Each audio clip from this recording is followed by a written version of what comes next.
చదవనోన్ని షడంగా చూడాలంటారు పెద్దలు. అట్లనే అయింది కరీంనగర్లా. ఓ జిల్లా చదువుల పెద్ద సారు మల్ల నోరు జారిండు.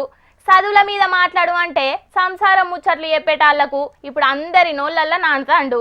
ఇంతకేమైందంటే మీరే చూద్దురు పాండ్రి. వంట వచ్చి అనుకున్నామండి, వంట వస్తుంది, వంట రావాలి. ఆడలేదు మగలేదు, ఇవాళ రేపు ఇద్దరు పని చేస్తుంటే వంట రావాలి, రావాల్సిందే. ఆడోళ్ళైనా మొగోళ్ళైనా వంటలు రావాలంటున్నాడు. ఇంతకు ఎవ్వలీనే వంట మాస్టరు అని అనుకుంటాన్రులే కరీంనగర్ జిల్లా చదువుల పెద్ద జనార్దన్ రావు. అంటే గదేనుల్లా డిఈఓ సార్ అన్నట్టు. మొన్నీ నడుమ కరీంనగర్ లా టీచర్ల ట్రైనింగ్ కోసం అని పెట్టిన ఒక మీటింగులా గిసొంటి అల్క తక్కువ ముచ్చట్లు ముంగటేసుకున్నాడు సారు. ఆడవాళ్ళు గాని మగవాళ్ళు గాని వంట రావాల్సిందేనండి, వంట నేర్చుకోవాల్సిందే.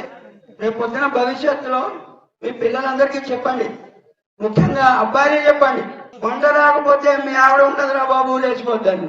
ఎంత మంచి మంచి కట్టుబాట్లో కదా గీ డిఈఓ సారి. చదువుల గురించి మాట్లాడతాడేమో అనుకుంటే పెంట ముచ్చట్లన్నీ ముంగటేసుకొని ట్రైనింగ్ కు వచ్చిన టీచర్లను ముక్కు మీద ఏలేసుకునేటట్టు చేసిండు. అంటే శేషుడు రాకుంటే కట్టుకున్నది ఇడిచిపెట్టి పోతుందట. గదేమన్నా ముచ్చటేనా? సారుకు గిదేమన్నా పద్ధతేనా? ఇంకేమన్నాడో చూడుండ్రి. 2 సంవత్సరాలు ఉన్నాయి నాకు. ఒక సంవత్సరం ఈదడమే జీవితం కష్టమవుతుంది, కానీ 2 సంవత్సరాలు ఈదాలంటే ఎంత కష్టమో అంటే మళ్ళీ 2 సంవత్సరాలు చేసుకుని అనుభవించిన వాళ్ళకే తెలుస్తుంది.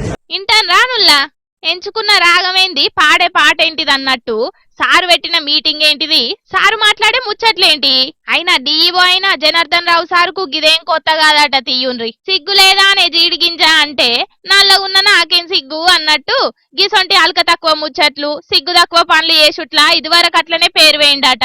గందుకే మహిళా టీచర్లంతా కలిసి కలెక్టర్ కు ఫిర్యాదు అయినరు. కలెక్టరు పమేల సత్పతి మేడం మంగళవారమే విచారణ చేసిందట. డిఈఓ సార్ను చదువుల శాఖకు అప్పచెప్పే నిర్ణయం తీసుకొని వెంటనే ఆర్డర్స్ కూడా జారీ చేసిందట. మరి చదువుల శాఖ ఏం చర్యలు తీసుకుంటుందో ఏమో గాని డిఈఓ సార్కు బెండు తీస్తారని ముందుగానే తెలిసినట్టున్నది. లాంగ్ లీవ్ పెట్టి చెంగో బిల్ అన్నాడట.